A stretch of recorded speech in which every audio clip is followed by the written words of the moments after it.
افغانستان خوفی از دست دادن پول را دارد اگر آن هیئت حکومت نو را تغییر ندهد. خزینه بین المللی پول همکاری را با افغانستان قطع کرد. در این باره سخنگوی خبیه جری رایس ضمن بریفینگ خبر داد. با گفته او همکاری با جمهوری تا آن دمی که قانونی بودن مقامات نو کشور را دولت‌های دیگر اعتراف نکنند برقرار نخواهد شد. ما در اعتراف حکومت در افغانستان با جامعه جهانی توجه میکنیم. از این رو برنامه خبیه در جمهوری باز داشته شد، گفت رئیس. وی خاطر نشان کرد که طالبان با حقوق مخصوصی قرضگیری که در اول ماه آگوست در بین کشورها تقسیم شدند دسترسی ندارند.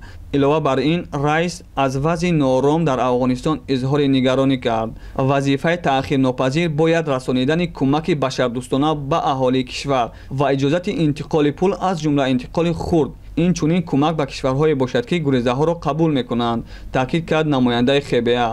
قبلا ایالات متحده اکثر ذخیره های بانکی مرکزی افغانستان را مسدود کرد. حالا تقریبا 7 میلیارد دلار برای جمهوری دسترس نیست. طالبان که در این کشور به سر قدرت آمدند یک قطار چاره ها را اندیشیدند که هدفشان نگاه داشتن قرب پول آمریکایی بود. یکی از آنها منع فروش دلار بود. حالا افغان ها می توانند تنها با پول ملی پول نقد گیرند.